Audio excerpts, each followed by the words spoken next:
Now, is it 2 days now? Just 2 days. 2 days down the line. 40 and hours. we're going to be celebrating Christmas proper. So it's the Yuletide season. How have you been hanging in? And have you been able to buy the chicken, turkey? We'll call it turkey right here.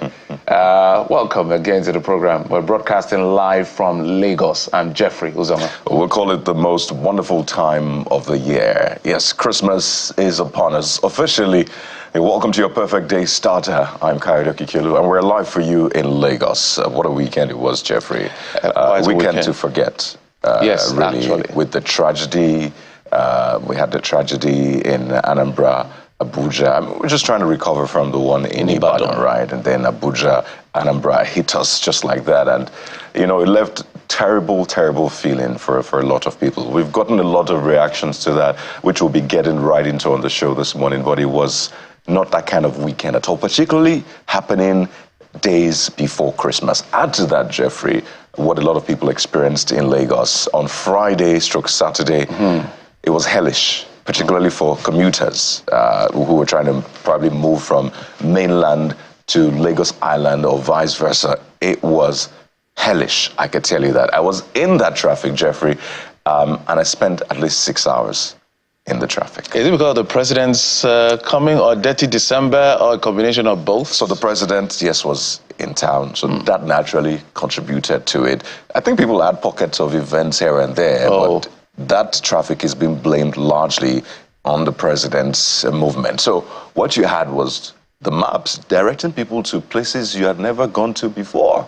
Places that the roads were already shut normally, and you know Lagos Island, lifestyle. Half of the road is dedicated to shopping already. You know, so people have taken half of the road. They've put their little stalls there to sell things. For the Christmas season? Not even Christmas. Just for normal? I think it's a normal thing. So half of the road is for commercial activities, trading, and I'm talking small-scale traders. All these tiny things you want to sell, biscuits. You want to sell tiny things, food, all those shops. Okay. They have half already. Half of the other road, maybe there's some little construction going on, there's sand on the road. So what you have is a tiny bit of road for passage. I'm talking on Lagos mainland streets. Some others are even closed. People will just close it. Maybe they're doing parties and all of that. So you had people going merry-go-round. And the map was very tricky. Everywhere was blue. So you think there's no traffic where you're going to because you see blue, but there's actually traffic there. So it was hellish. Jeffrey, I kid you not, I got to my destination past 1 a.m. As you were going to your destination, when were you supposed to arrive there? I left, it was meant to be a 2-hour journey. Tops, from Lagos mainland to the island. So it was, Jeffrey. It's painful. No, Jeffrey. I can imagine. I felt pain. I'm not saying whatever it is.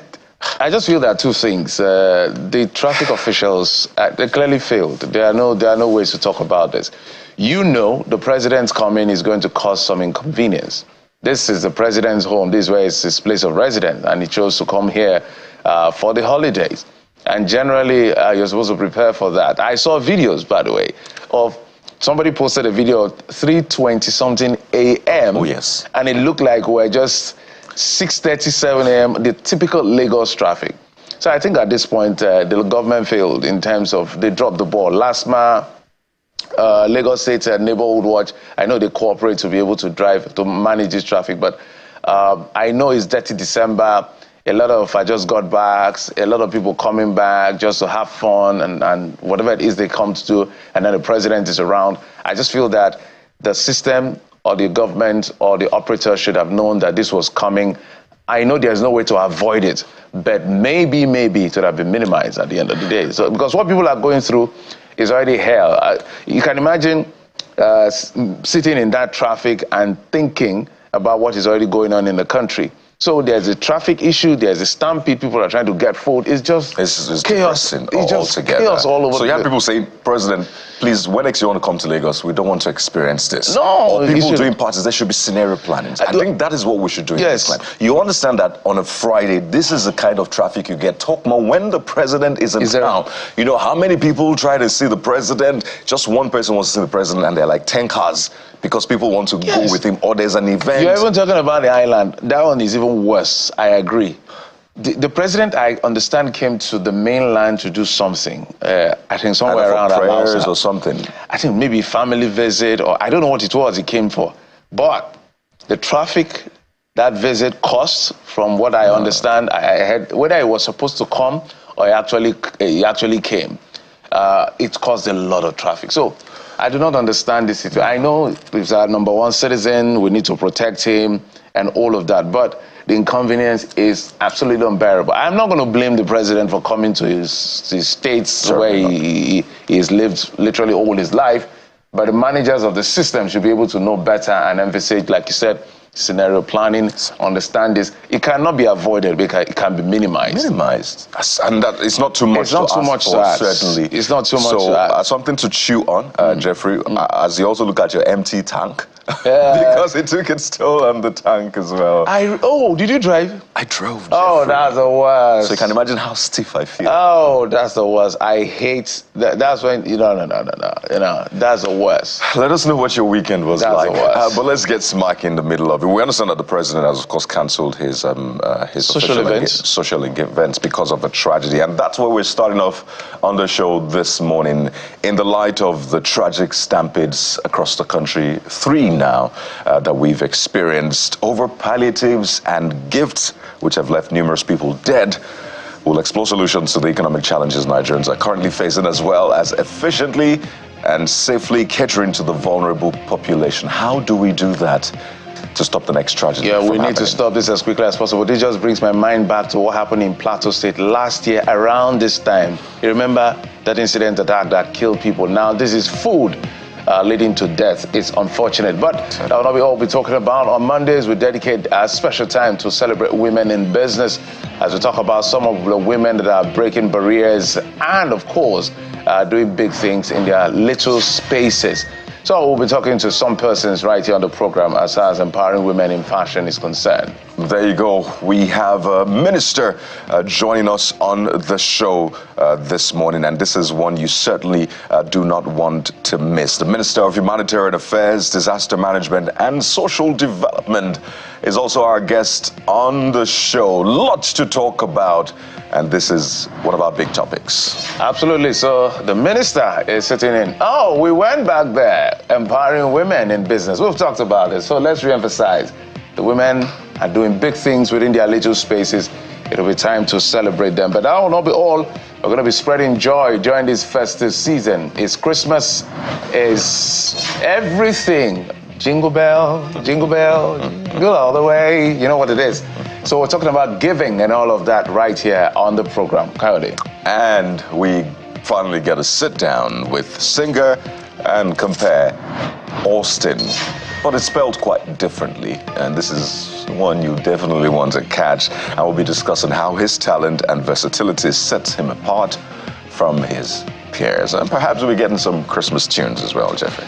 Yes, we'll do the best we can to just rise above the very sour taste that the weekend left on our mouth and to give you a great show right here on the Morning Brief. But don't forget, you're going to be part of it. All you have to do is to go to CTV Morning Brief, hashtag CTV Morning Brief on X.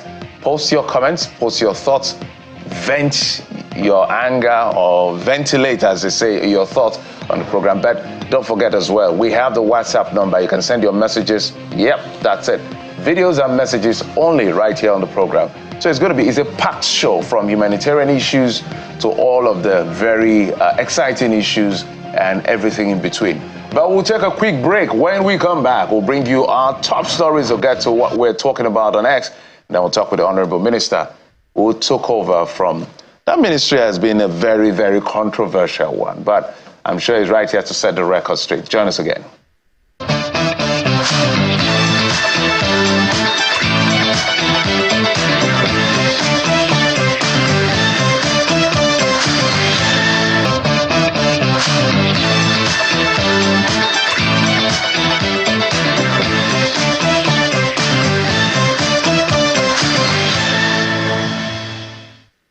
On top on the brief this morning is the Vice President Kashim Shettima condoling with the victims of the recent stampede, tragic stampede that claimed the lives of 7 persons in the country.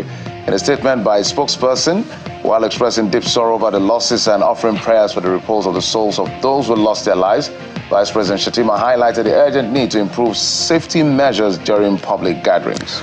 And the police authorities have denied allegations by Amnesty International of harassment of protesters and extrajudicial killings during the End Bad Governance protests.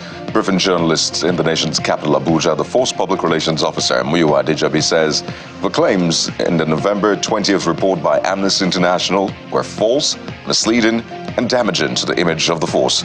He also stated that the force had constituted a special investigative panel to verify the claims. And away from the police issue to the central bank in business, the Central Bank of Nigeria has granted temporary permission to bureau de change operators to purchase up to $25,000 in foreign exchange weekly from the Nigerian exchange market, which was launched earlier this month. A circular signed on behalf of the CBN's acting director of its Trade and Exchange Department explains that this move is designed to meet seasonal retail demand for forex during the holiday period. And outside the country, 2 U.S. Navy pilots have been shot down over the Red Sea earlier on in what is described as a apparent case of friendly fire. That's according to United States military. However, Yemen's Iran-backed Houthi rebels later said they had targeted the aircraft carrier USS Harry S. Truman a day earlier in an operation that led to shooting down an F-18 aircraft and thwarting what they described as American-British aggression against Yemen. United States Central Command says both U.S. pilots were recovered alive, but initial assessments indicate that one of the crew members sustained minor injuries. In sports news, Atalanta surged back to the top of Serie A standing with a Charles de Ketelaere-inspired 3-2 win at home to Empoli on Sunday. It was twice on target for Atalanta in the topsy-turvy encounter. Ademola Lookman was also on the score sheet to ensure Gian Piero side leapfrogged Napoli back into the top spots. And a peek into the entertainment scene, Spotify's recently released data has confirmed that Afrobeats superstar Burna Boy is the most streamed Nigerian artist outside Nigeria in the year 2024. Second on the list is Grammy-nominated star Awestyne, while Rema is third. I like that line, Grammy-nominated star, Awestyne. Good rhyme. Okay, so those are the stories we've been tracking for you, say, in the last 24 hours, earlier part of today. But what have you been saying on X is where we'll get to. And that very sad development as far as the deaths concerned, where several persons have died both in Abuja and in Anambra, following that food distribution that, went south. And now we're recording, I think Abuja is about 10 persons. Anambra will confirm about 22 persons so far. It's a very sad development, and our thoughts and our prayers are with the families, especially those that have been affected at these very difficult times. Jay Official, you say this is heartbreaking, unacceptable. The tragic loss of lives in Anambra and Abuja during this rice distribution is a stark reminder of the devastating hunger crisis plaguing Nigeria. It's appalling that government's policies have exacerbated poverty and food insecurity. What this has done, the policy of government, which we keep telling them, is the fact that you have minimized or literally reduced option. So now people have gone, we're already on survival mode. Now it's extreme survival mode. And you see people using that hashtag. It's not the musician, by the way. It's just a section of the media using this to identify, or at least to describe the situation in the country. The next user, Buru James, says these incidents keep occurring and people don't learn and people are not held responsible for this. And this is something we're following up on, certainly. Right. We will follow them up until somebody's held accountable. Somebody dropped the ball at some point and must be accountable. Mohammed says FG or any serious government should have banned public distribution of any palliative. The rice distribution is a reflection of the state of Nigerian people. Lots of Nigerians already plunge into extreme poverty within 1 year of this government. And Lil Nodger is next, saying from the north to the east and west of Nigeria, he just says Stampedes are killing hungry Nigerians in mass numbers at food posts. What more does it take? This user is asking. And I think this is something that we're going to dive deeper into on the show this morning. So not to worry, all of the angles, all of those questions you have, we'll seek to get answers to them from informed people. Absolutely. We also can bring you up to speed with the fact that the NMPCL has lowered its depot price of petrol for oil marketers from 1,020 naira. I must say that should have been so nice to say 120, but it's not correct. 1,020 naira. That was so Jonathan's period of pre-Jonathan, right? It's just, so I like what is going on now. This is what competition brings. Right. So apparently, like Dangote Refiner has partnered with a retail outlet, and they are selling cheaper compared to NNPCL. So we just want this to come down to as low as 300 naira. As reachable as possible. No, so it's still high. We're still far away, but I hope we'll get there someday. So these are your reactions. James, we are an oil-producing and refining country now. Oil should be one of the cheapest commodities, even cheaper than toothbrushes that are imported. This is progress, but I believe we can do better. There you go. Isidore also reiterates that a price reduction that may only be seasonal. Now, that's a question a lot of people are asking. It will be a work in progress to have this price sustained going into the new year. Ron says, NNPC don't dash us promo price, so from 1,020 naira to 899 per liter. What a generous, in quotes, Christmas gift. At this rate, we'll soon be celebrating fuel discounts like Black Fridays. There you go. Buy 10 liters, get one drop free. Whoa. I beg, let's just thank them before they change their mind. They did bug off. Buy one, get one free. Yeah, Dangote actually did it. Exactly. Yeah, and that's the next point we're going to. Dangote partner in MRS to sell PMS at 935 naira per liter nationwide at their filling stations. So this is another side to this conversation. We'll wait to see when people will begin to at least buy NNPCL's petrol for that amount, but we understand that Dangote has partnered MRS, so 935, they get it 899, sell 935, so the profit is about, what, 36 naira-ish? Yeah. Or 35 naira. So we see your thoughts. We also see where the police has commented over abuse of public officials. The things that we see in this country is quite funny. But we're going to explore all of that conversation. I saw someone being arrested, a video of someone being arrested after making comments on social media, but not to worry, we'll get into that. Trust us, we'll get into all of that at some point. But we'll take a quick break now. When we come back, it will be time to start the very first of the series of conversations we have on the program today. Join us again.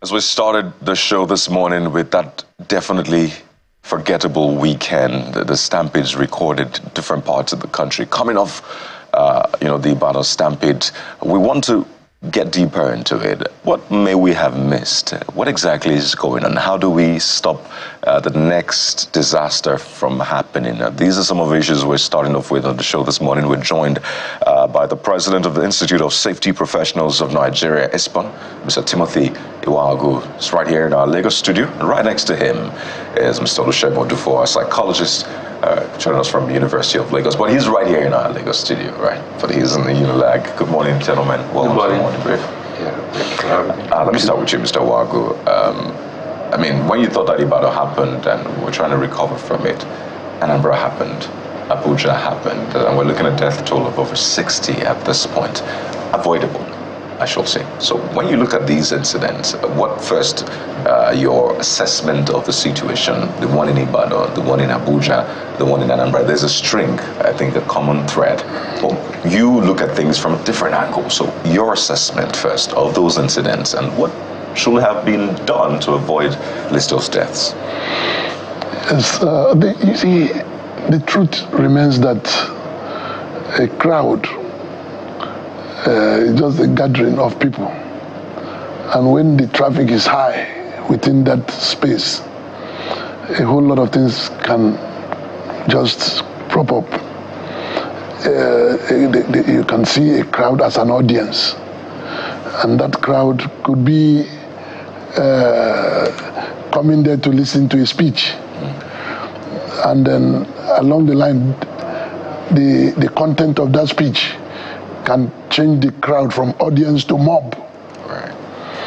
And then when the crowd becomes anxious, to the extent of trying to get something or to reject something, if they are not controlled, some vulnerable ones may just be crushed when there's a surge. And we are looking at reasons. The reasons for the problems or what we recorded in Ibadan, in Anambra, and Abuja on Saturday. You see that there's a common denomination, that denominator, that is the anxiety, the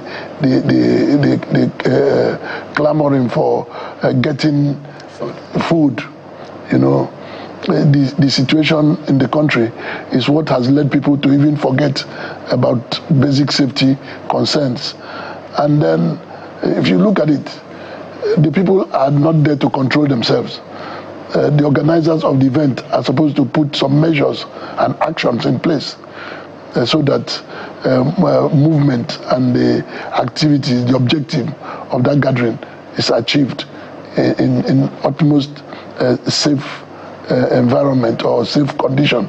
So we are not going to blame the people. They came there, they're desperate, they're hungry, they need food, and they were told they will get food, so they had to go there.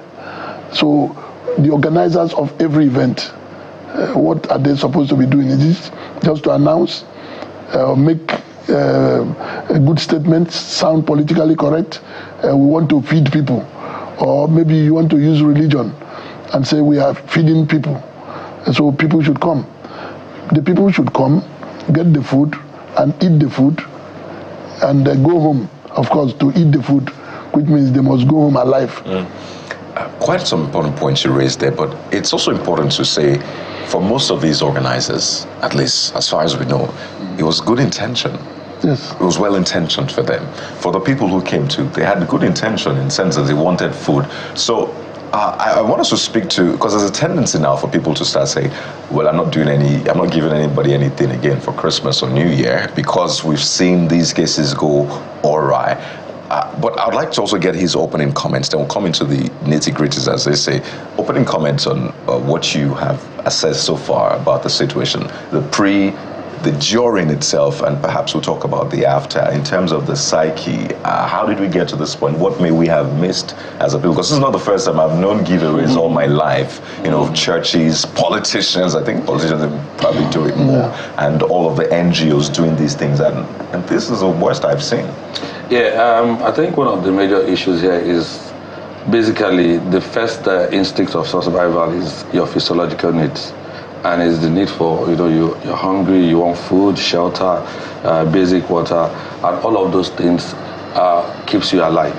And because of the economic hardship around, anywhere individuals find opportunity or there's an access to such basic needs, they'll readily go for it.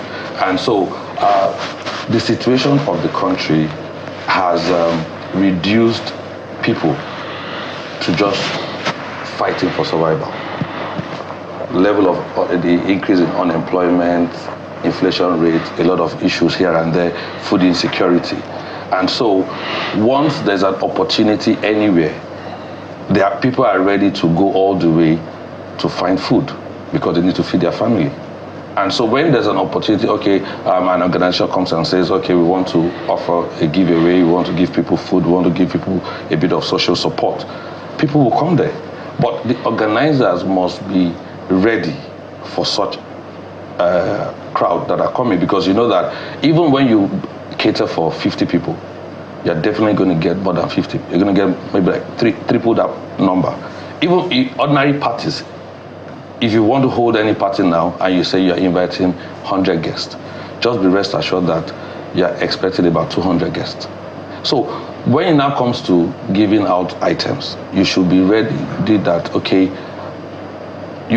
if you look at the Ibadan issue, the Anambra and the Abuja issue, they were expecting over thousands of people, because the giveaway was going for over thousands of people. And when you are expecting people to come and you're expecting such a crowd, what are the measures you have already put in place?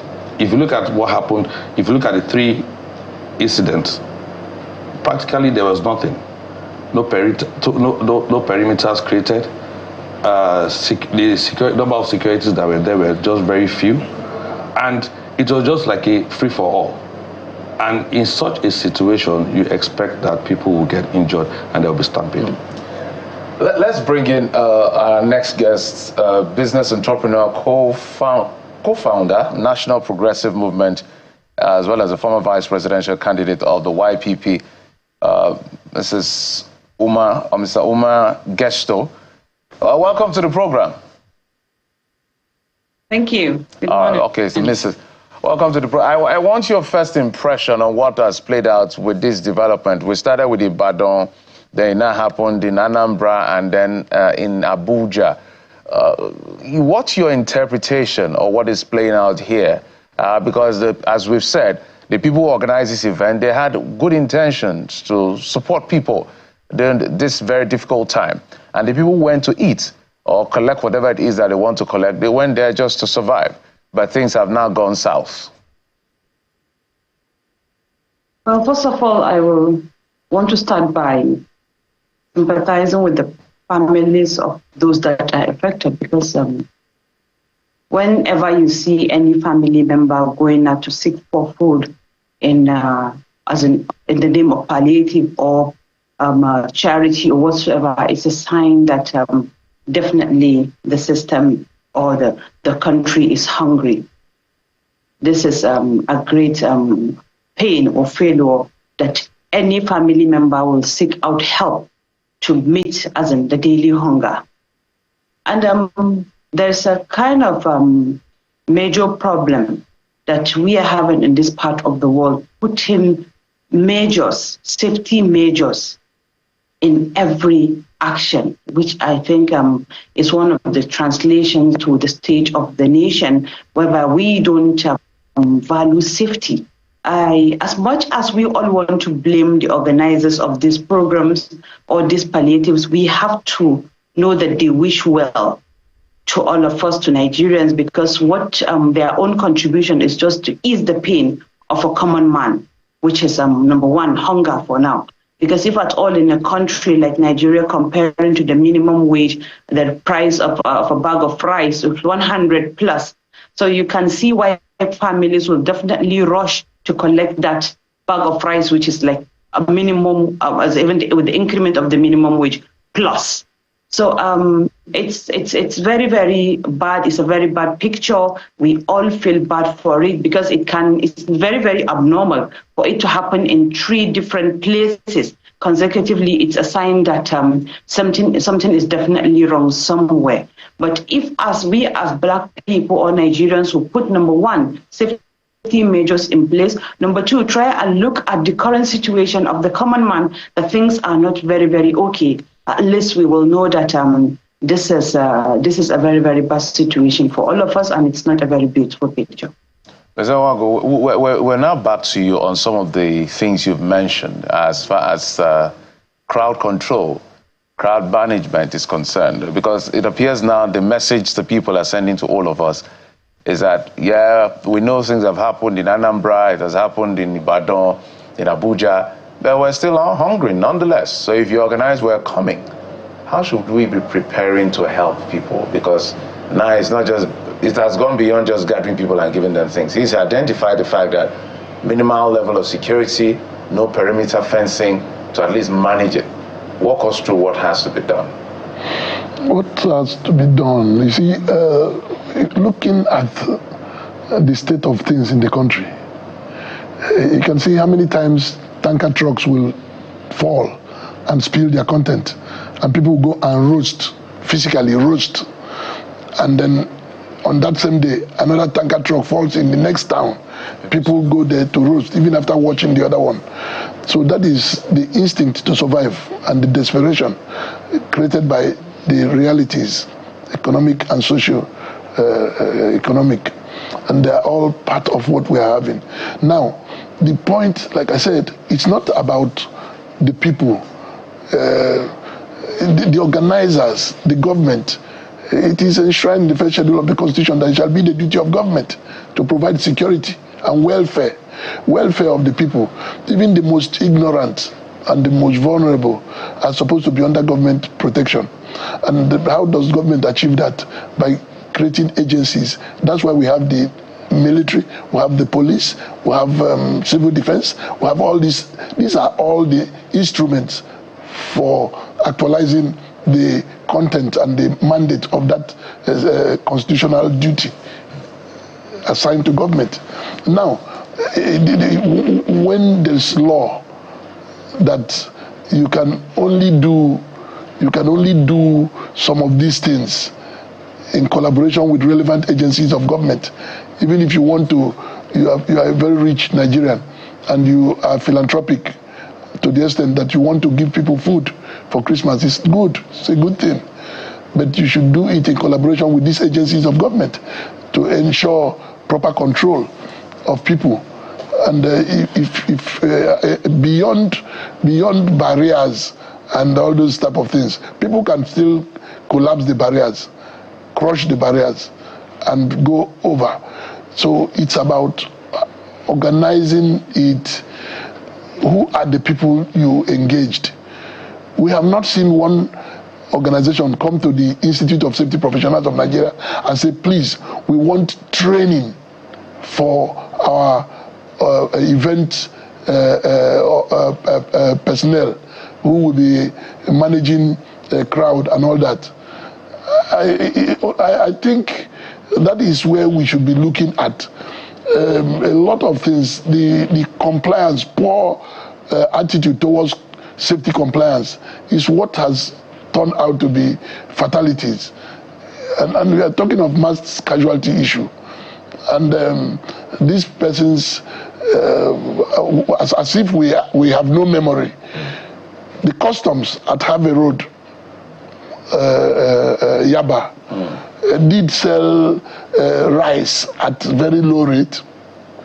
At least I know one woman who died. That one I know the person who died. And she didn't die because she went there to die. But she died even when she said, I hope they won't kill me, because she went the first time, got rice, went second time, got rice, bought rice, of course, because they were selling. And then the third time, she was going reluctantly. She said, the way they are struggling there, she hoped they won't squeeze her. And she died eventually. And another person had to take the whole rice. Now, after she struggled. So it's because she wanted to get more to sell and make money. And you see, because this is a country where child abuse, child labor, and a whole lot of these things manifesting, like sending children to go and hawk in the street. That's how families with 7 children, 10 children can send all of them to go to where they are sharing this type of, giving this handout, to go and collect and bring home. So if it's 5 kg and they're able to get 7 children, bring 5 kg each, so they have enough rice to feed. So they will do these things, undermining the safety risk. Right.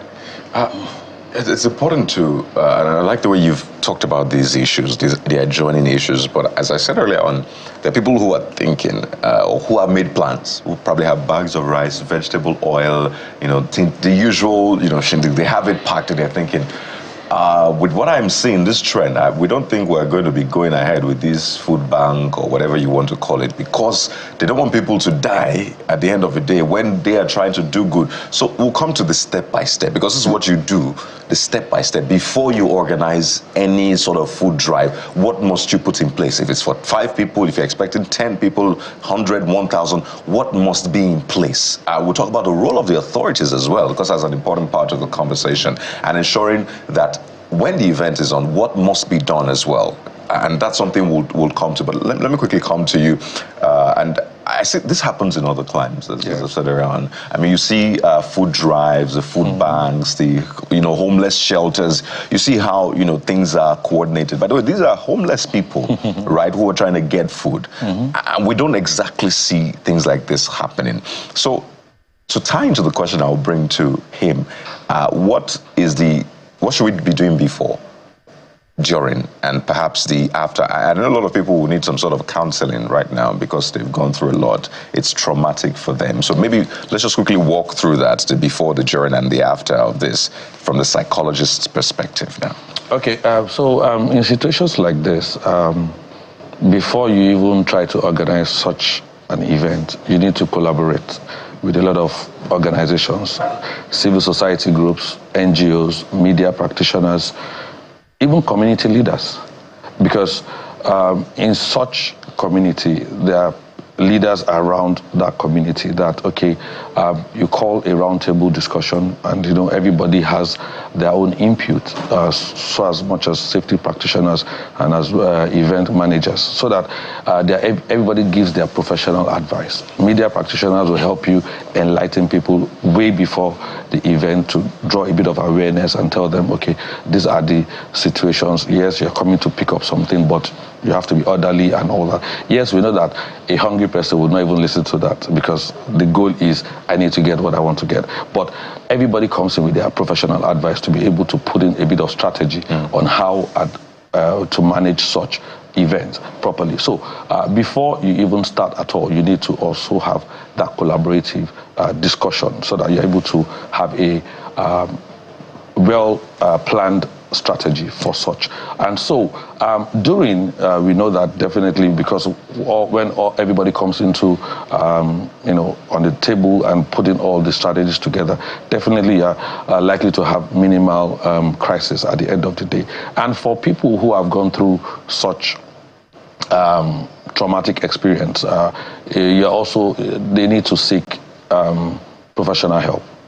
And for organizers too, I think one of the things they also need to do is also provide a bit of support to victims, you know, because if you go for such handout and you lose a child or you lose a family or loved one, definitely you're supposed to provide immediate support. And the government also needs to come into play and provide that immediate support to victims of those who have experienced such traumatic experiences. I think that's something we take for granted a lot, and I'm glad you mentioned that. We have 4 minutes to wind down. So I'll quickly come to you, madam. I don't know if you're planning food drive or anything. Maybe, have you been discouraged? What would you be telling Nigerians who want to also be of help? Then we'll end with Mr. Walgo on what to do step by step. So, madam, over to you now. I will still come back to saying this kind of matters are caused by us Nigerians because we don't abide by the rules, we don't follow cues, we don't do things the way we are expected to do them. So I'm calling on Nigerians to whenever, it's not only about collecting palliatives, we don't do things the right way, we don't follow cues, we don't try and abide by rules or by, as in stand by the law and order.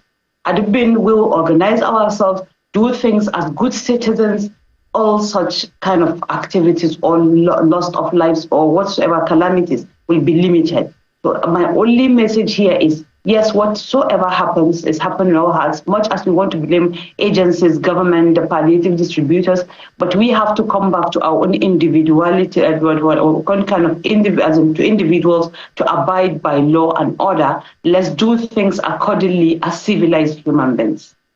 Thank you. Your take, Ms. Ewago, on, you know, some of the things Kyrie talked about, some of the step by step, because I'm also happy you mentioned that even the people who are trying to distribute or give arms now will even be scared of going forward. So psychologically, everybody needs to be, you know, reach out to maybe a professional to know how to manage this so that nobody wants death on their hands. But you are the safety man. So Kyrie, I talked about step by step. I know you had mentioned it in passing, because some people will still go on. So what should they do and what should they not do? Let's put it like that. Before these events take place, they are supposed to have what will I call it now? They should anticipate. More like scenario planning? Yes, risk assessment. Okay. You don't just go there and say, God forbid, it will not happen. You just make sure those things you identify as likely risks, and whether they are perceived or real, must be addressed. So if you know that you are going to have crowd, how orderly would you want that crowd to be? What safety measures, what security measures? Because the aim of crowd control is to ensure safety, to ensure order, and to ensure security. And so these three items must be addressed. And how do you get safety? Because we are talking about prevention or absence of harm when you are talking of safety. And then orderliness had to do with well thought out and mapped out passages. If people are going to be in queue, you should know how they are, the entry point and the exit point. And it's always dangerous when you allow people to enter, pick items, and start coming back. They should just move out without meeting those who are coming in. So there are a whole lot of things. And if there is going to be a crowd surge, then you have to allow, maybe you take a certain number at a time. This number go in. As they take and move out, you pull in the next batch, like that. And that can control and prevent some of these things we are discussing now. But of course, the human environment is awash with hazards, and some of these hazards are behavioral. And so it is about controlling the people. But now we are looking at it. The government is complicit in this matter. We are looking at it now that this prevention is better than cure. Okay. So if government can even make a rule now and say anybody who wants to do these things must do this. But already the Institute of Safety Professionals of Nigeria has a guideline for these things. Okay. In other climes, in the United States, we have the OSHA, and the rest of them in the UK, we have a lot of this across the world. The compliance, non-compliance must be sanctioned. So we shouldn't take it for granted. The times are different right now. So if you want to do any food drive, you have to ensure that these steps are followed through. Even perhaps get some sort of approval or the buy-in of the police. And this is something we talked about for the Ibadan case. But we have to thank you so much. This is a very, very important conversation. We're glad you're able to provide some insight. We'll be speaking with the President of the Institute of Safety Professionals of Nigeria, Awestyne, Sir Timothy Iwagu, as well as psychologist, University of Lagos, Olusegun Odufuwa. Thank you, gentlemen. We were also joined by co-founder, National Progressive Movement, former vice presidential candidate YPP, Umar Gesto. Thank you so much, madam, for your time as well.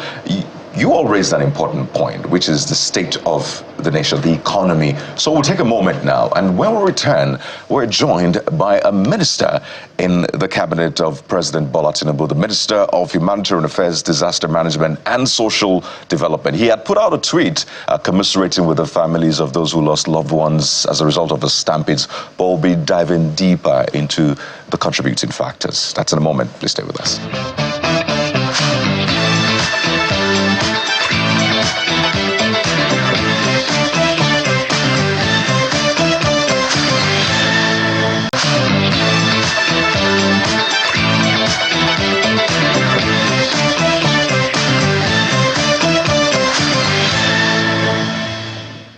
Welcome back. We're being joined in the program by the Minister of Humanitarian Affairs, Disaster Management and Social Development, and I'm sure you understand why. Mr. Nantawa Yilwalta joins us right here in our Lagos studio. Welcome, Honorable Minister. Thank you. There's a lot to chew on. I'm happy we have you. But I think it's also natural for us to piggyback on the things we've been talking about. For us and for every Nigerian. It's been a sad weekend to see people who are just trying to get by for the reasons that are obvious now and no more. And the death toll, we understand, is around 50 or 60 persons, including minors who have gone to just get food or handouts or something. So it's being blamed on the administration you serve, partly because of the level of hardship that the policies of government has brought on the people, just people are now just scrambling anyhow. That's on one hand. Yes. On the other hand, it has to do with organizations and all of that. Maybe your first input, intervention on this one. Yeah, first I want to sympathize with the families and the entire country for the life of the loved one that we lost, especially the family of the loved ones and their relatives. As a government, we are so depressed by what happened. Mark, as we talk about the empathy that we have to also talk about the safety measures that are supposed to be taken at such moments. Mark, we distribute food more than any other organization, and you will never hear a stampede where NEMA or our ministry distributing foodstuff in larger quantity, much more than what these people are distributing. But we've never had a hazard in any of our distribution. And we even distribute in more harsher conditions.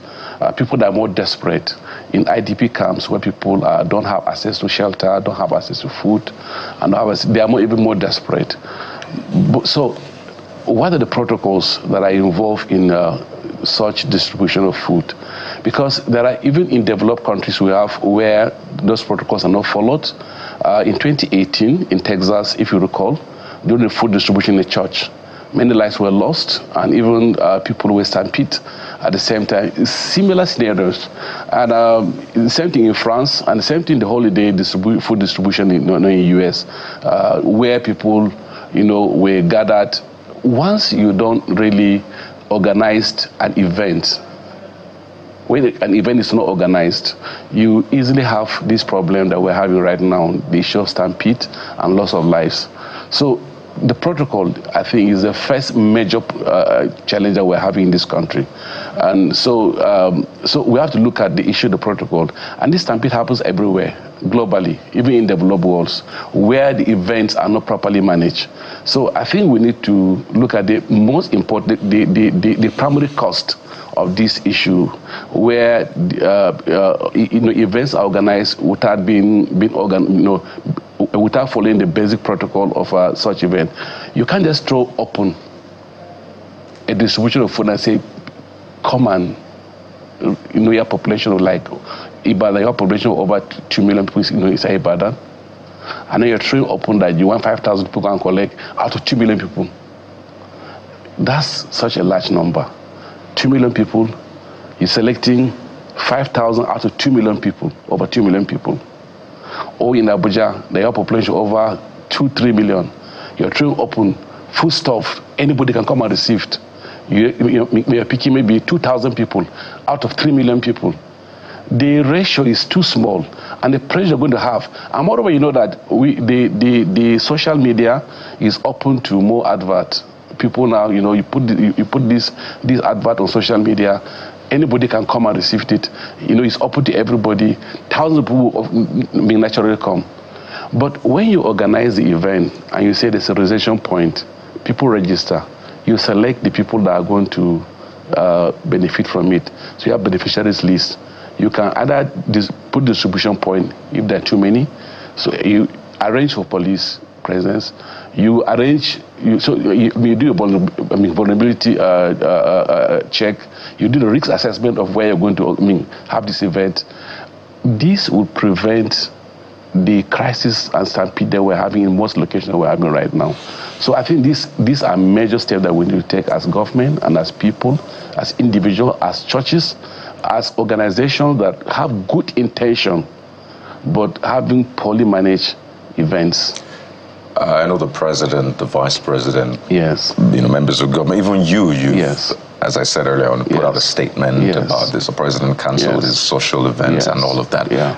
But more importantly, we'll talk about the context, because context of all of this is very important. Yes. The economic context, and you sit on a ministry that is vital to that. But still on these issues, what is the policy decision that has now been made? Because I imagine the government has sat down and said, this happened in Ibadan. Yeah. It happened in Anambra, happened in the FCT again. So clearly there's a trend that we need to stop. We need to stop the next disaster from happening. Yeah.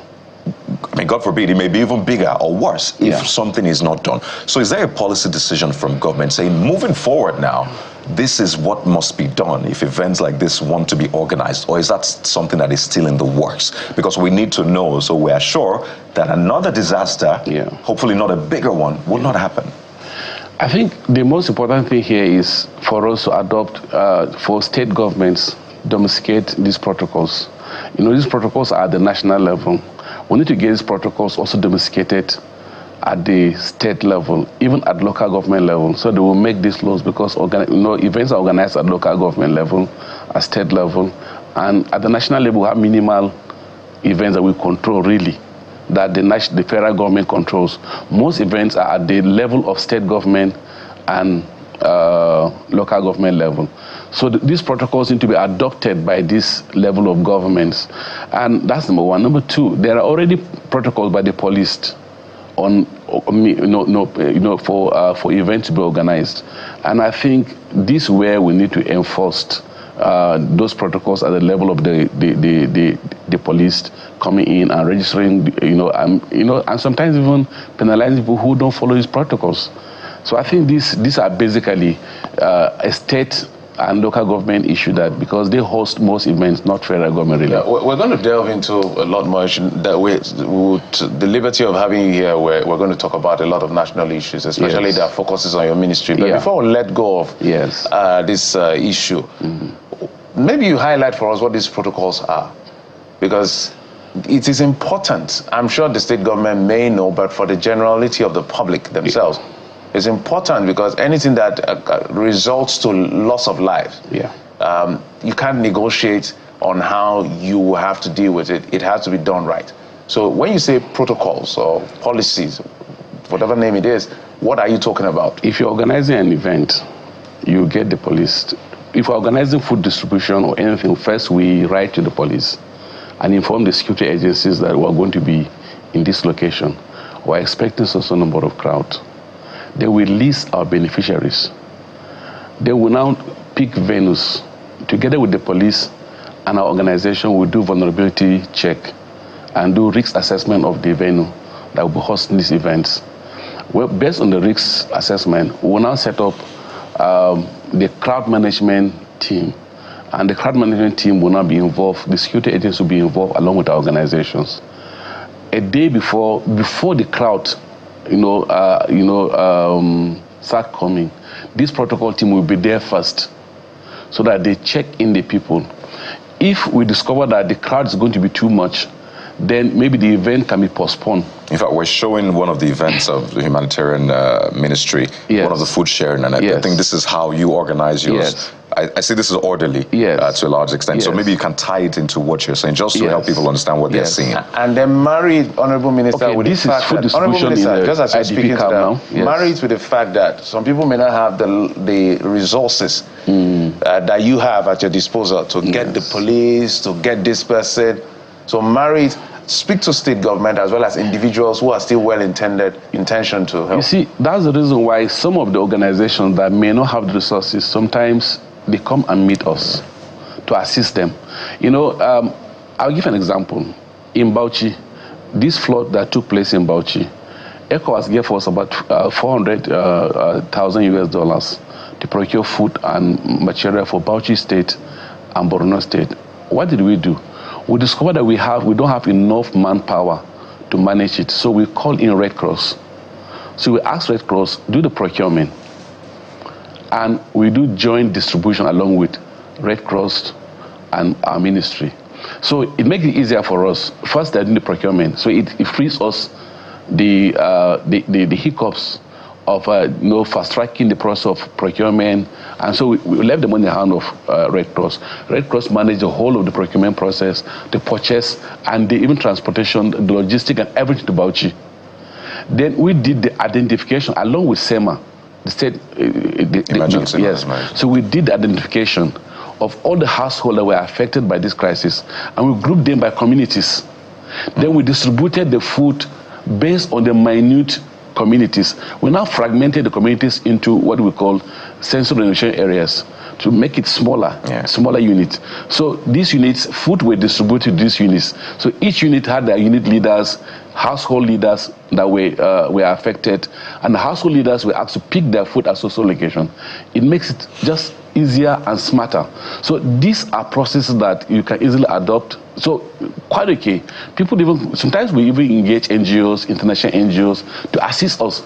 So you mustn't distribute this food yourself. Right. Honorable Minister, so I talked about the context, right? And it's good to see how your ministry, how the government does it. But we have people who just want to give out 10 bags or 10 packs, dozens of packs, hundreds of packs. I imagine that they might not want to come and give the pack. So we won't get missing, all of these trust issues that people have. And it's just within their communities, right? They identify your beneficiaries. Exactly. So I'm saying not everybody, 100 beneficiaries. Not everybody has to come to you. If you have 10 bags to give, you can give around your area. Identify the 100 beneficiaries.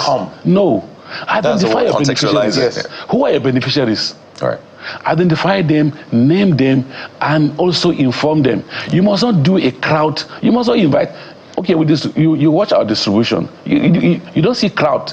We don't invite crowd for distribution. Now, this is the heart of the question I was going to ask. But you see, sometimes most people want to do a public show.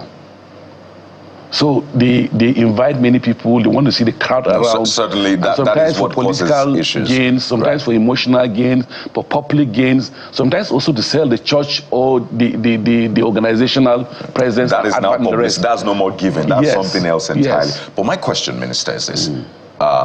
People are doing this because of the context of the economy we're in. And as I said earlier, your ministry is vital to that. There are a lot of people who have since dropped into poverty level because now the price of the bag of rice is beyond reach. Multidimensional poverty. Talk about petrol, for example, is beyond reach. Rent, beyond reach. And most of their salaries remain the same. Some have even lost their jobs in the context of this. Some have lost their businesses. So that is the reality. And some people go to the extent of describing it as T-pain. And I'm sure that's something you have seen time and again. Even the government has said it's T-gain. But it's now back and forth. So the reality is that there is difficulty for a lot of people. A lot of people are suffering in that sense. So is this government aware of that? Are you trying to speed up the recovery process? Because this is something that is at the heart of the stampedes we're seeing. I know. I agree with you 100%. And the president has also accepted that fact. If you listen to his speeches, even the 1st October speech, he acknowledged that fact. Then I wasn't in the government yet. I was appointed in November, so I'm just about 48 days 48 days in office now. But mark you, in what the president was so specific, there are policies that he brought in to see if that can ease those challenges.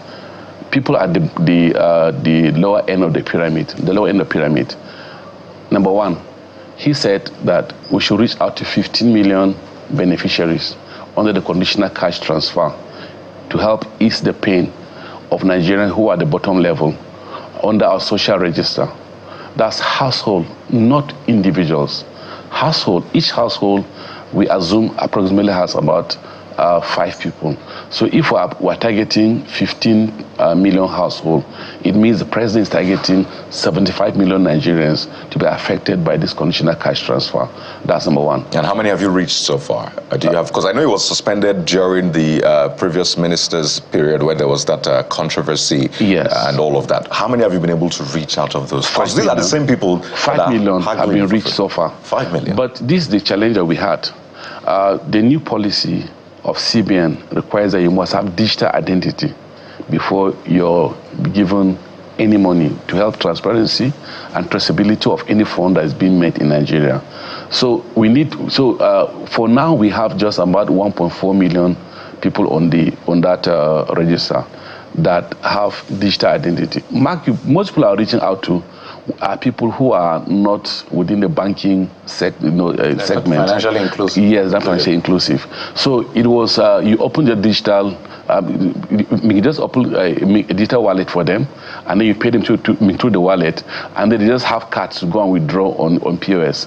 But with this, the federal, the government now work along with the World Bank. World Bank also saw the need for this, and they intervened They are providing 3,000 devices for us to help in data capturing. Already we have 1,000 devices, adding to make it 4,000 devices.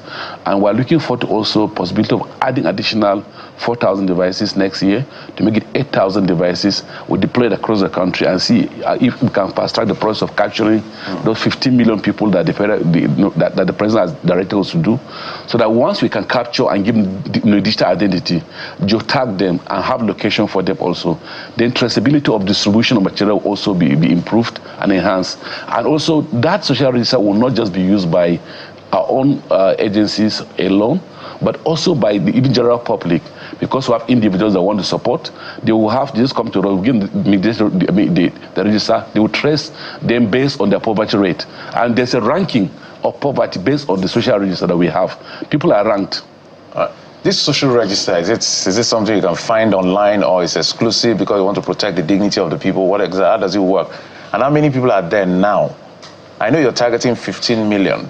Yes. But how many people are on the register? We have 90 million on the social register. Right? People households. People or households? Okay, households, sorry. Yes, okay. Household leaders. Household leaders, that's one of five, that's what you mean? Yes, for us, household leaders are women, not men. Okay. Because we target women as the household leaders.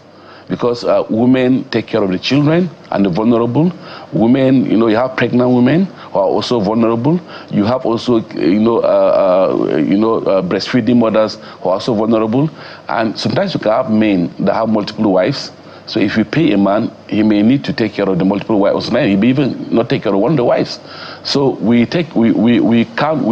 enroll women as the household leaders. How much goes to each household?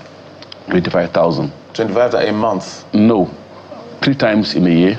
Okay, 3 times. Because it's just to support them. It's a support process. Not as if we are paying them completely, but that's on 5,000 naira in a year to support the vulnerable groups. So by your record now, based on this electronic or digital capture, yes, you have less than 2 million people on that. Yes, that you can actually help. Yes. As it is now. As it is now. Because of the suspension, because of the new policy of the central bank. That's why we're fast-tracking the process. We just finished training people that we're deploying against next year to start the data capturing for us, so we can fast-track as much as possible. Mark you, this social register, actually, if it comes to fruition, and we now automate it, it will help not just there are many organizations that provide this welfare to people. You see, maybe BOA providing rice. You see that providing rice. You see different. You see different organizations providing support. And this same community will be supported by government. This same person beneficiary may have as a conditional cash transfer, may have free fertilizer, will have maybe National Assembly may be supporting him again. So you have one person have multiple. So we have equitable distribution of these scarce resources across the people. And interesting to hear the work that is being done. And for some, they might say it's just like a drop in the ocean, because clearly the challenges for these people are bigger. And some of them, all they just want is to be able to fend for themselves. So giving them money is good, but what happens to their farms? A lot of them aren't able to go to farms. Pardon me. But I want to get the figures correctly. So you said 1.4 million have the digital identity. Am I correct? Yes. You said you've been able to reach out to 5 million so far. Before the review in October. Okay. In October, November. Okay, good. The policy. And then on the database, you said you have 19 million. 19 million. And the government's plan is to reach out to 15 million households. So we need to validate the remaining 18 million people. That's a validation now. Okay. No more a fresh data capturing. All we need to do is just give them, because their address are already known, their homes are already known, their names are already known, everything just about them is already known. It's just to now give them digital identity, and the easiest one we can give them is using NIN, other NIMC. So once you do that, then you cannot create, e-wallet for them if they don't have, a bank account, or if they have a bank account, you harvest the bank account and add it to their data. Good. So I know there was a controversy online. Yes. Someone was saying that they were asking them to pay to get that. There's a card, the ATM that they get, right? Am I correct? Yes. Okay, good. So speak to us about this. When last did you disburse money? When last did these people receive money? That was November. November. Beginning. And that's the... no, October. October. How many people got? Is it the 1.4 or the 5 million that got? The first batch was 5 million, like I told you. Then, because we have 2 tranches in the year, so we paid 5 million for the first tranche. Then, when that new this thing came, guideline, we paid only 1.4, and then repeated another 1.4 again. So 1.4 million people have received all the 3 tranches.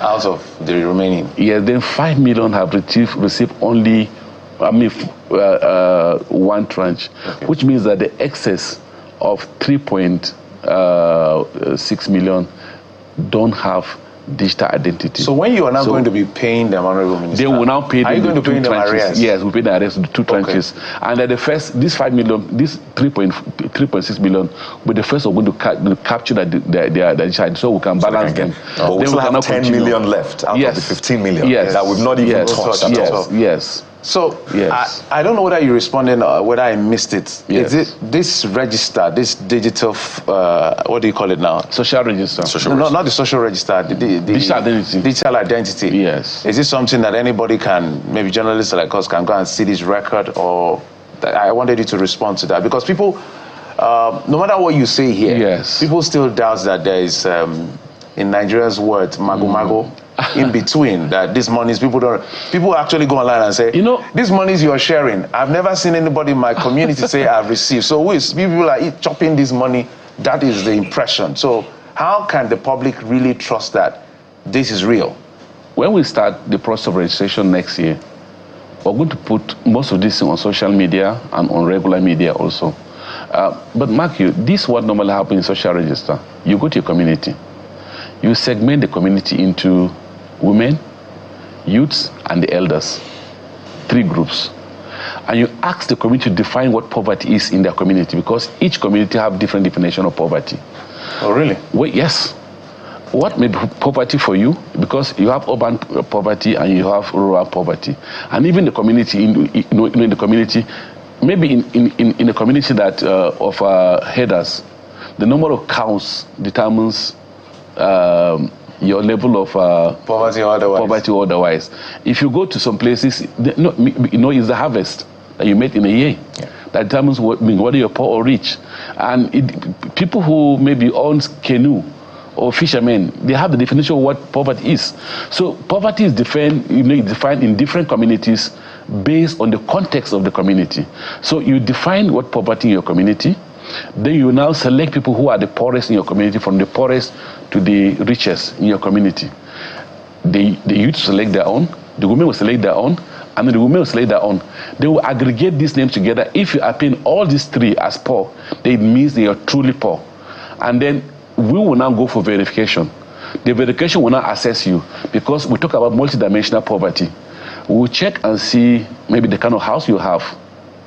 Is it a mud house or a concrete building?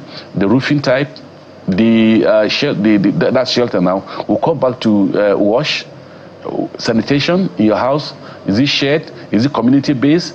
You don't have at all. Type of water that you have. You define several factors, the multidimensional poverty indices, and then you now rank these people. And that's what we have in the social register based on this ranking. You now rank people back, you score them, and then you now group them, and you say this from the poorest to the least poorest. So when you're paying, you start paying from the poorest. Right.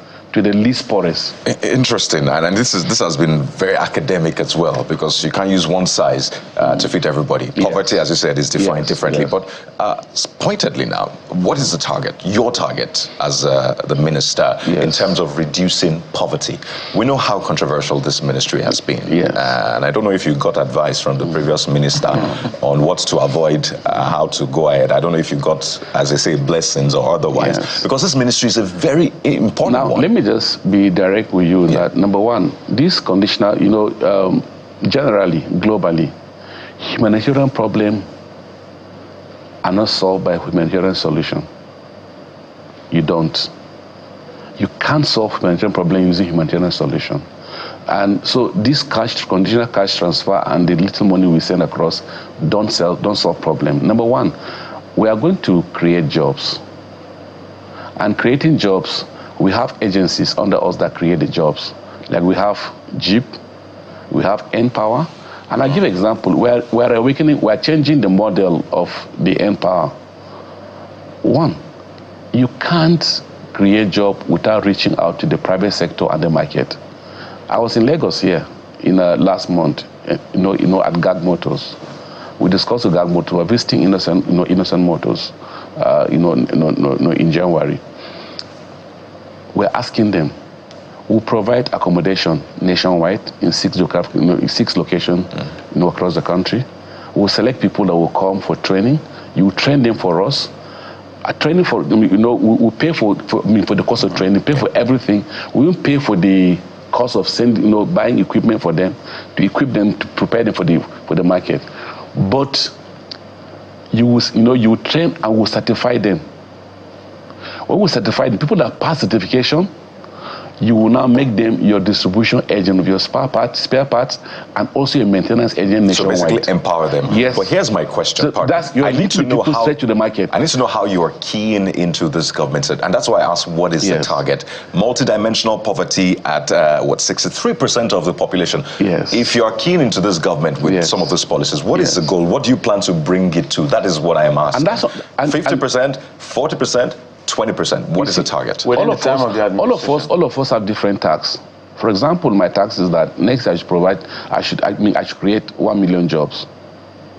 So my target is that both direct and indirect jobs I should be creating next year should be 1 million jobs. And that's what I'm telling you, that I'm setting up some in agriculture, some in automobile, some in renewable energy. But this time around we said, for us to create real jobs, we must link the unemployed to the market and the private sector. And I give you one example. And so all the programs we're doing next year from agriculture, for example, in agriculture, I'll give one example, in agriculture. In 30 seconds. Okay. We need to have you back. Okay. You can give that example. Can give that example. Okay. 30 seconds. But, in agriculture, we're working with rice millers. The rice millers have outgrowers. The outgrowers do the production and give them. So they supply the seed, they supply the input, and supply everything to them. So we said, instead of giving the fund to the people who hardly can recover it, we can give this fund to the rice mills. The rice mills sign bond with us. They will now create the job for us by bringing more people and distributing their seed, distributing and harvesting this thing. So we can expand. There are people that will have access to this phone in 1,000-fold without us having this issue. Jeffrey, pardon me. Just 1 second. Are you worried? Using existing structures. Pardon me, quickly. Yes. Are you worried you might fall into that same issue that the former minister Betta Edu fell into? I don't think. Okay. I don't think. Okay. I've been in offices before this time. I was an INEC commissioner. I was the investors director. I occupied several positions before this time. Go and check my records. So, we're literally out of time. You have to come back, Honorable Minister. But I saw that in your budget you have, what do you call it now? Northeast Development Commission. Is that under your ministry? No. It's in the budget? It's in the draft bill? But it's not under my ministry. It's under the regional development. Okay, I think that should be corrected. It's in your, but it's captured under your ministry. That's what I'm trying to point to you. Okay. So that has to be sorted, and the chunk of money is the biggest. So maybe that was a mistake. Yeah. All right. No, we can't take mistakes. It has to be sorted. It has to be sorted. We don't have so much time anymore. Dr. Nentawe, you're Honorable Minister for Humanitarian Affairs, Disaster Management, and Poverty Alleviation. Yes. Thank you, sir, for coming. Thank you so much, sir. We'll take a quick break now. When we come back, we'll bring you other leg of the conversation. Join us again.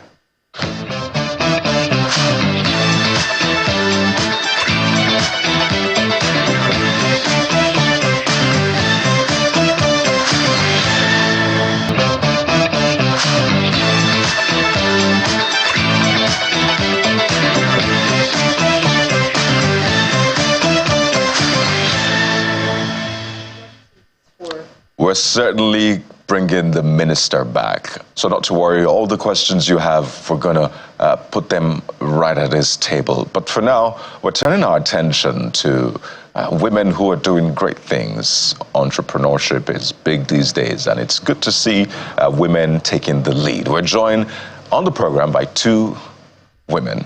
who are making strides when it comes to entrepreneurship, particularly in the fashion industry. Right here in our studio is Joan Adu, who is the CEO at Agbeke Alashoke Designs.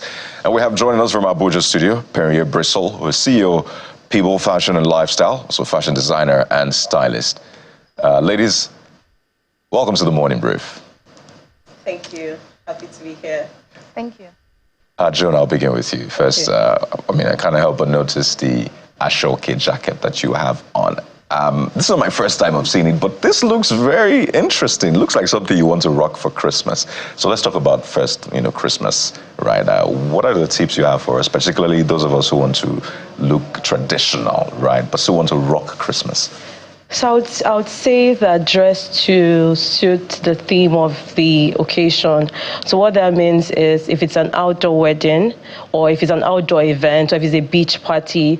So let me start from an outdoor event. So you want to wear something that is quite comfortable. It could be a short... It could be a short danshiki. Danshiki is like something really free. You don't want something tight. Or if it's an event, for example, and depending on the kind of people that are going to come for the event, and you want to look really classy, you could wear a bobo if it's a man. You could wear agbada. And, now people have embraced ashoke more than ever before. If you look around, almost in every 10 persons, you would see at least 7 people rocking ashoke. And that is quite commendable. So I would say that you could wear it as a jacket, if you're a male, a jacket, and you could wear it with a normal trouser. Or if you want to do complete set, you could do the jacket, the trouser, or if you're someone who is very stylish, you could do a short knicker and a t-shirt, a short knicker, ashoke, and a t-shirt. So it all depends on your style and the kind of event you're going to attend. I like that. So let's get into your entrepreneurship journey, and I'll begin with HRM Bristol. I hope it's okay to call you that, because I know that's what you go by online. Walk us through, perhaps you can talk about the fashion for Christmas as well, but how easy has it been doing entrepreneurship, particularly as a lady, trying to break barriers? Your industry, yes, is a very tricky one, but you seem to be doing well. So how's the journey been? It's not been easy, I must say. Actually, wow, where do I start?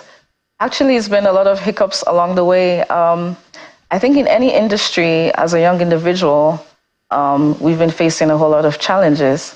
And I think the number one thing is to have the passion for whatever it is you're doing in the first place, because if you don't have passion, you can't get anywhere.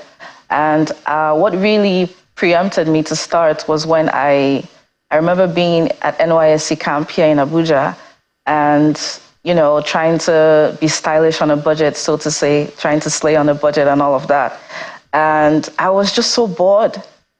In a nutshell, there's no other way to put it by what I was seeing in the market. It was either you have to buy something that's, pre-owned, or you have to pretty much break the bank most times. Not all the time, but most times.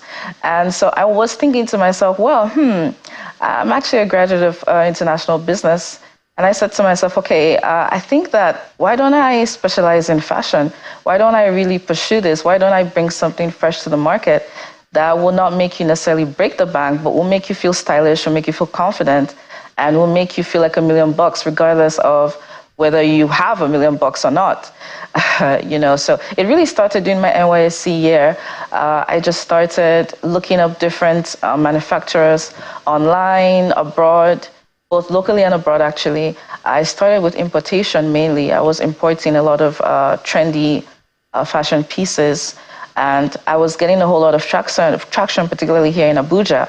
But then I found that along the line, the passion grew more and more, and I decided, you know what, why don't I have a go at designing myself, and so I started slowly designing some of my pieces, and to the glory of God, today I have 2 different lines. I have my lines which are imported, and I have my own intricate lines which are self-created and produced here at home, here in Abuja, Nigeria, actually. So let's come to you, Joan, on how easy, I know she sighed when Kayode asked her that question, like, Is that your response as well? If we ask you, okay, let me see your response, and maybe walk us through exactly what is this challenge that makes you think through before you respond to the question that young entrepreneurs, female entrepreneurs like you face, because that's the idea of this conversation. Okay, so I would say that it's not entirely easy doing business, regardless of what sector you're in, but particularly because what I do is I make fashion pieces and accessories using ashoke, and it's handmade. Handmade means it's made from the scratch. And cost of production is really high. And now more than ever before, most of them, pretty much all the raw materials that we use. When I say raw materials, it's thread. So ashoke is a fusion of thread. Everything is imported. So what that means is if we were doing it maybe 5,000 naira 3 years ago, now I'm talking 20,000 naira. The price. Your threads, all your threads are imported? Oh, yes. So you import the threads to make our local ashoke? Absolutely correct. That's a... Absolutely correct. Let me go there. Please go ahead. So that was why I said, because it's I don't want to say that it's hard. It's tough, it's challenging. But one thing about me and many other entrepreneurs is the power of being resilient, regardless of what the economy is saying. The smiles on the faces of people when they see the finished product is what keeps us going. And most importantly, too, encouragement from people around when you see your fashion piece. At first, when you start the creative process, it looks messy. It looks like, what are you doing? But when you see the end result, that's what pretty much fuels us, to keep going. But easy, it's not easy. Challenging, yes, it is, but we're resilient. So, Bristol, I know there's a big plan for everyone who is doing business in Nigeria, and I know you have that big plan. Eventually, you want to be as big as, I don't know who it is or what brand you're looking at. What is the limiting factor, if I ask that question differently? Bristol, that's for you. Okay, so first of all, everything is imported. I have to emphasize on that as well. Everything, even down to buttons, something as simple as buttons, even something as crazy as a needle or thread. And then, there's no stability in the market, I would say, in terms of fabric prices, particularly within recent times. You could go into a fabric market, for instance, on a Monday morning, right, and get a price per yard, for example, of, on average, let's say that fabric on average goes for about 5K or 10K per yard.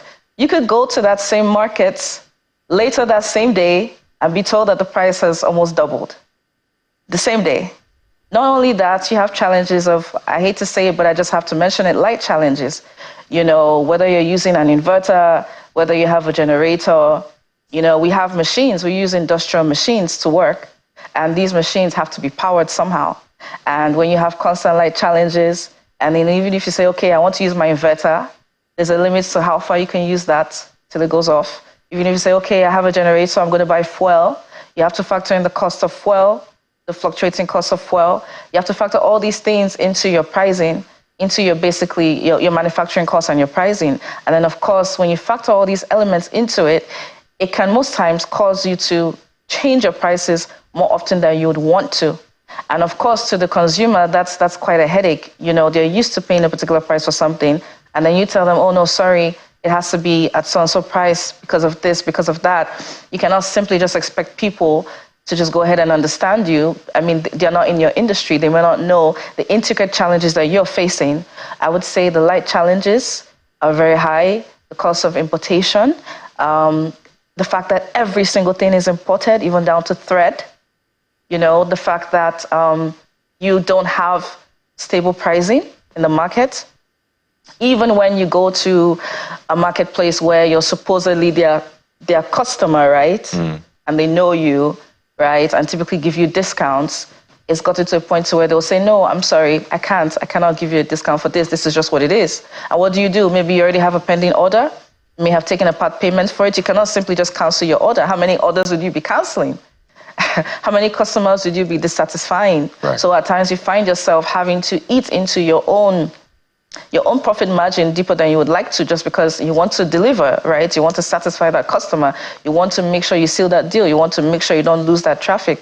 Right. So I could go on and on, but I think these few elements that I've just highlighted, these are the main factors. And then, of course, I'll highlight this as well. You have factors of funding, trying to secure whether it is business loans at good interest rates that are not too high, whether it is trying to secure loans that are also not too short-term. What I mean by short-term is, for instance, 3 months or less, for instance, and, you're expected to turn over and pay back, things of that nature. And then you also have the challenges of, I won't say competition, but I would just say a whole lot of copyright issues. You create an intricate design that you think is unique to you, and then the next 2 weeks you see someone who has pretty much I don't want to say copied it, but pretty much done a bit of a similar twist here and there. And maybe mass-produced it, right? So you're mass-produced, exactly. I know that and challenge. That person... Exactly. I don't know the conversation going on, ensuring that IP is protected. Again, I think that's something we take for granted here, because it takes a lot of work to actually come up with those designs, and you realize that someone has produced 1,000 and selling like 20% your own price, right? Come on. But let me come to Joan in the studio. And I think, it just goes back to the point you were making about how, a lot of things don't seem very deliberate. And I have to go back to the point you made about importing thread. I had to just quickly do a quick Google, as I said, I had to Google, because I'm shocked. Thread, right? I expect that we have companies. So maybe this is clearly an opportunity. What else? Maybe we'll ask again, what else? Is it that you import everything? Clearly. So basically, Ashoke is threads, the fusion of threads. So that's what I'm wearing. It's a fusion of threads. So yes, we import the threads. So maybe that is an opportunity. Of course, and that's a process we'd like to show our viewers in the coming weeks, maybe just visit you. And I think that's an opportunity. Clearly, it's in your value chain. So maybe there can be some sort of collaboration to start a small company, because clearly, if you're able to reduce the cost of getting your threads, that would even make life, let's not talk about the eventual price, it will make life easier for you. Right. So this is an opportunity. Anybody listening out there, maybe we can partner. Exactly. And have some company in different areas. But I see you've been innovative. You now make hoodies. You think Ashoke is just the rapper, but now you make hoodies. You make. I saw a bag. On your page. So let's do a final conversation with government. Clearly, there's lots of opportunities in your sector. Aside the cultural bit, aside creating jobs, it is huge when you really invest in it. So let's imagine we have a conversation with the minister in charge of your sector, or you did the largest sector of doing business. You have a conversation with the governor, the president. What are 3 things you tell them right away? So I'll tell them one is to make production easier. If it's possible for us to have a hub where this weaving occur, it will make things pretty much easier. Number 2 is opportunities for business owners to sort of pitch their businesses to the right private sectors. That's true. Number 3, it would be for them to showcase more of our locally made product to the international space, because now more than ever before, people have embraced our locally made product. So if there are those opportunities, I know that past governments used to do it, to take people outside the country for international exhibitions and things like that. There are even people outside the country who want to be identified with their roots and they want, to wear these things. But when they look at the cost of sending things, for example, using the local logistic companies, these costs are really huge. But if these forums are organized for the government to take on, entrepreneurs outside the country for maybe an exhibition or whatever it is called, just those avenues for people to, be able to showcase it to the right target audience. There are some of these opportunities, but then again, when you see the breakdown of costs you're supposed to pay, you're asking yourself, how much? I'll join via Zoom. Yes. I'll join virtually. No need to. You get what I mean? By the time you look at cost of ticket, cost of accommodation, you're like, how much am I even making in the first? I'm glad this is a conversation we're able to have. We just need to be more intentional and deliberate. We have gold. We're sitting on crude oil, as they say, but we're not tapping into it well. But thank you for doing what you do in spite of all of the challenges. Joan Adu is CEO at Agbeke Allah Ashoke designs. I just pictured Jeffrey in an Ashoke Agbada. I like that. You love it, right? At least this one she's wearing is okay. Yeah, to look nice on you. I have to thank CEO, People, Fashion and Lifestyle, fashion designer and stylist, Perrier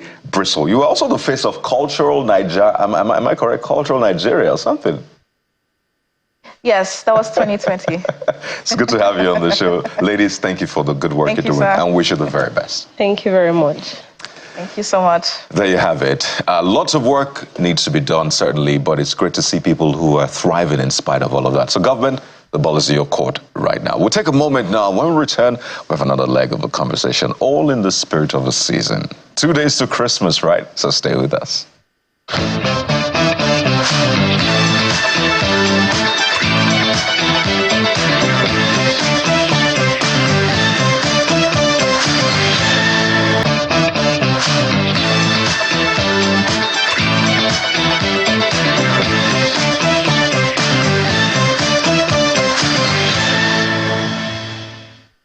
Welcome back. You saw his live performance just moments ago. His name, Awestyne but his stage name, Awestyne, joining us from the UAE, is an artist and a designer. So let's be clear, Awestyne, designer, is it music design? Is it fashion design? What exactly are you designing besides music? Good morning, guys. Morning. Basically, I have my background in marketing, branding, and design, so that's where the designer comes in. But if you do want to give me that title of a music designer, I like that too. You know, one of the things I always like to ask people who are in the creative space is, how do you enjoy doing what you're doing, Awestyne? Because it's a part of me. It's not. It's just something that it's just me. Do you know what I mean? Because even growing up in a household where you are allowed to exhibit your creativity, you know, and that's just basically it. I enjoy it. Like, you wake up, you sleep, that's all you think about. So it's quite an enjoyable process. Is there sometimes the outcome might not be what you're expecting, but enjoying the process is what takes you to the next level, I believe.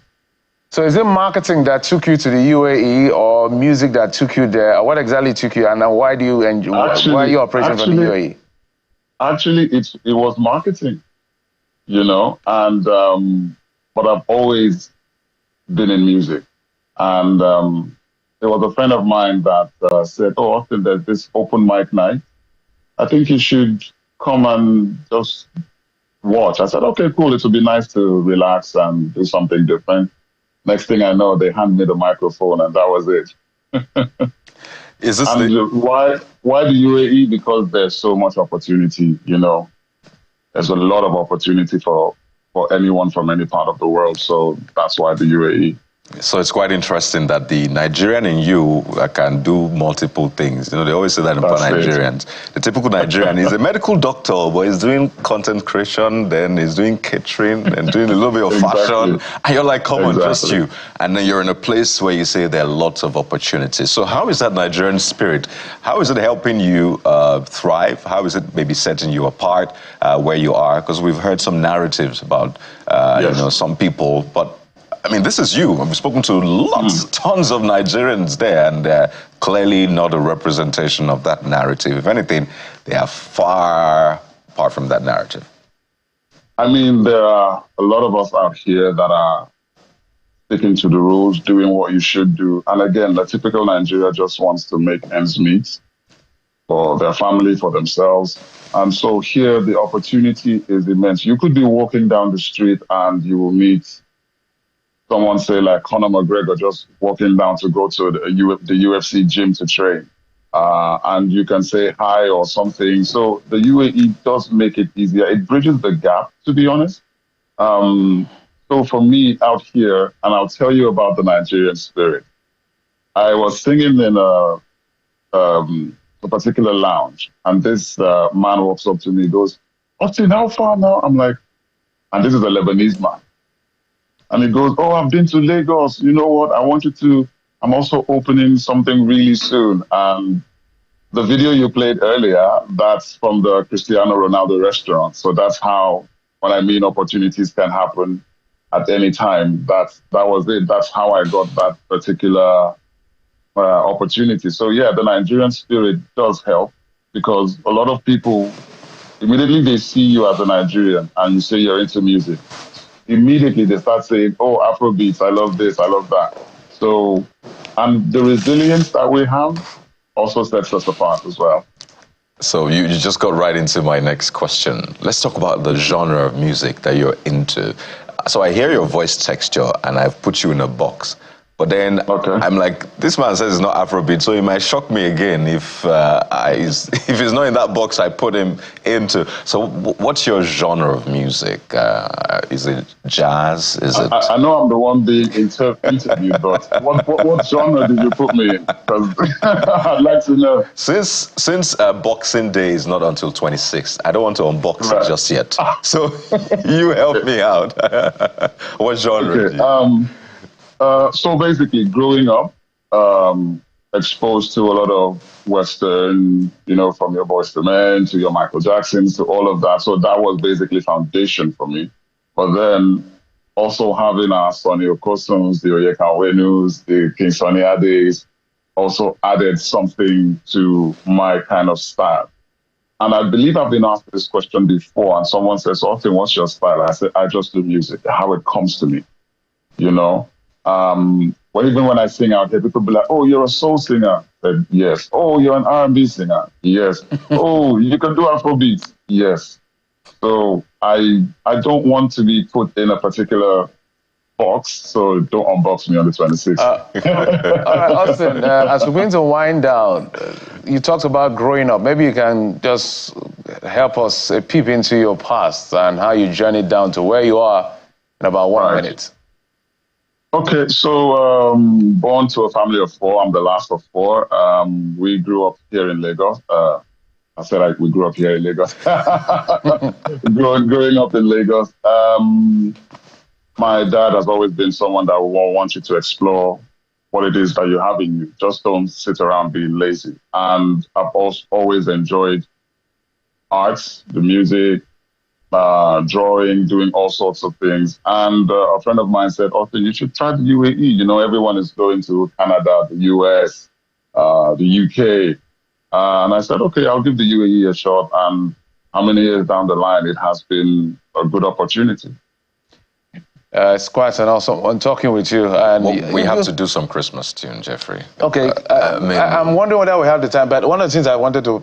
Has anybody ever told you look like a young man called Freckle Moore? That's the first time I'm hearing that. Okay, that's it.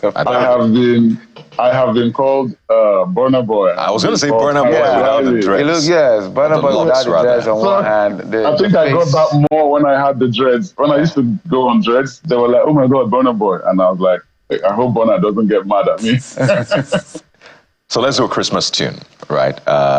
We'll do Oyeke Damo. Clearly. So what Christmas tune comes to mind as we quickly wind down? It's important to set that mood. Okay. So one of my favorites would be Joy to the world, the Lord has come. Let earth receive the King.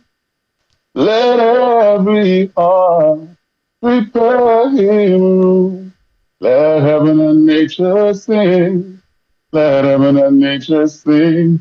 Let heaven and nature sing.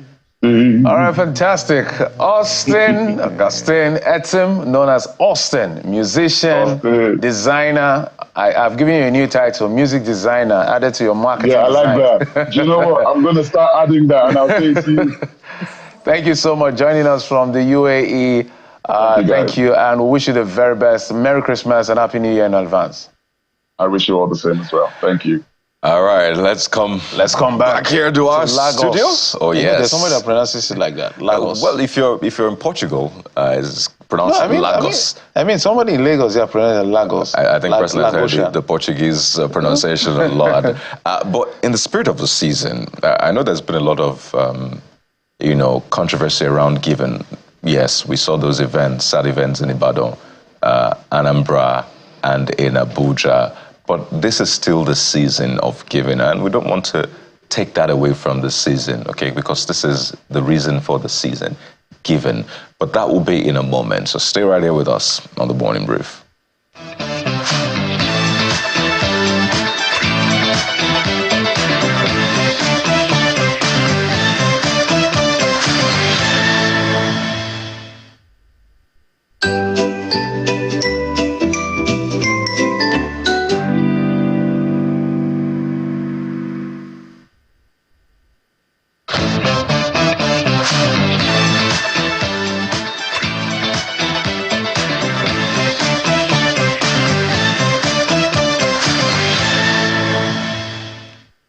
Emmanuel Agoze joins us. He's the founder and CEO of the Makoko Dream Foundation. Good morning. Welcome to the Morning Brief. Good morning.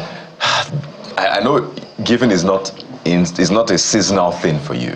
No, it's not. For your foundation. It's Christmas, Easter, August, whatever the season is, that's the idea. But it's even, much more important, I think, during this season. So first, maybe walk us through why it's important to give in the first place. Why is giving important? Why is it a cause that you believe in so much? For me, I feel giving is a way to stay alive. If you've been blessed, it's a way to stay alive. It's a way to stay alive. It comes from this mindset of an elephant that has been given a lot of straw to eat. For the elephant to stay alive, it has to take out a heavy load of manure. If it doesn't, then the elephant gets toxic and then it can die.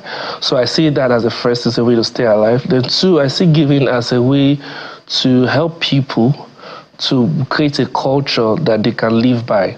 So I feel that the moment people see the culture of giving, it inspires others to want to do the same, especially when they see that real lives are being touched and they see the impacts being made. And the third thing I see giving as is that giving helps you to think beyond just yourself, and it makes you gradually become global in your thinking, because you understand that life is not just about you, about what you have or what is in your environment. There are so many other things way, way bigger than the environment you're in. And the fourth thing I would say giving does or will do is the fact that giving helps you to empathize with people, because for you to give, it means that you've identify the fact that you have or you want to give, and then you want people to have something that you wish you had more, but you want them to have it so that they can get better in their lives. I think the fifth thing for me for giving is, as a Christian, I believe giving is a mandate from what God has destined that you should give, because freely He has given to you, freely you should also give. So those are the 5 things that I would say giving means to me and how it really resonates with me. I see you have a long and incredible list. Some of the things you mentioned, I never thought of it. For instance, the very first one you mentioned, leaving, and you posited it with that elephant example, and I think that was quite good. Thanks. So what do you do and how do you do it? So what I do is to ensure that children who are in slum communities in Nigeria and Africa get access to free and quality education. And I do it via the work called the Makoko Dream Foundation. So the Makoko Dream Foundation has 3 arms, which is the Makoko Dream Foundation School, the Makoko Dream Foundation Women Empowerment, and the Makoko Dream Foundation Computer Skill Acquisition. The main work we do is about the Makoko Dream Foundation School, which is something that helps the children in the environment to have access to quality education so that they can become the best version of themselves. I feel that places that are called slums, it would be a disservice to call them a slum community if you've not given them an alternative as against crime. So if somebody is in crime, is in various vices that are not good, you need to give them alternatives. And for me, the alternative I'm giving them is an access to education, quality education. And we also go ahead to do things like ensuring that the mothers who are pregnant get access to quality healthcare. So how we do that is we partner with already established organizations who are doing such, and they will tell them that we can start taking care of the mothers and the pregnant women, so that before the baby is even born, there's a sense of belonging for that family. Right. Before we now talk about the schooling and things like that. Interesting.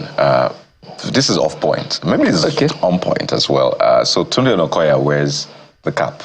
And he reaches out to, you see where this is going, right?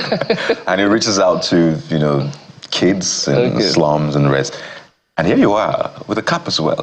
Sorry, is there like a... Is the trend? Is there I don't know. Tell us why the cap? Okay, so when I came into my Makoko community, I found out that the major problem that was there was about identity. A lot of persons there never believed that it could be anything. So I'm from Delta State and privileged to be of the royal family in my Delta State. But then I'm in Lagos, and I felt that not just bringing them into the understanding of schooling, they need to understand that they are royalty, in the sense that they need to understand that their life is precious, and everything they do, it's going to amount to either become great or they become lesser than themselves. So in the culture that we bring in the educational system there, we make them understand that royalty. And what way to show that than to be look royal. To look royal and make them see that there's much more than that. And with this mindset, we've been able to ensure that ladies don't look down on themselves. I don't think that they will just end up in the kitchen. They understand that there's so much more they have to offer. And then the boys also understand that your physical body structure is not to harm the woman, but to protect her. Okay, so as we wind down, how do you fund? Because that's what you do demands a lot of funding. Okay. That's my assumption. I may be wrong, but how do you fund this project? You're sending people to school. I'm sure you're going to buy them uniforms. These computers, of course, need to be bought. Or is it that you leverage on partnership? How exactly do you run it to be effective? And how efficient has it been? So we've been running for the past 9 years, and the way we do the funding, we break it down into segments. So for instance, we could say there's a project on uniform campaign, and in the uniform campaign we call on people, say, hey, come make 1 or 2 child dress royally. People are interested in that. Oh, we're building a school. So with that, we break them into segments. Then the major funding that is always constant is the one where we get for the teachers, because that one is always there every month. So those ones can come from personal funds, can come from people who understand the work that we do, and obviously we also write for grants and people understanding the core values of what we're doing. Then the other thing that we've started recently is to create an environment of people who make donations monthly based on the area they want to support. So for the about 20 laptops that we got, it was done by someone who was interested in technology and things like that. So with the segmentation that we've done, it makes the funding very easy as against just getting one fund for everything. So we have to wind down now totally, but I want you to speak to people who are a bit hesitant when it comes to giving, particularly because they've seen narratives in Ibadan, they've seen the sad incidents, Ibadan, Anambra, and the FCT. What do you want to tell them? If you have 10 seconds to look them and talk to them about giving, particularly in this season, what would it be? I would say giving it has its own perks, but then giving is a part of our lives that we should not stop. Those things that happened in Ibadan, the rest could have been avoided, and we can give in segments, we can give in small portions. So if we give in small portions, we can as well achieve the same aim and not have the stampede, and that you're blessed is a blessing. Then don't hesitate to bless others. Emmanuel Agunze, founder, CEO of the Makoko Dream Foundation, the man with the cap. Thank you, sir. Thank you for your time and for what you do. Thank you.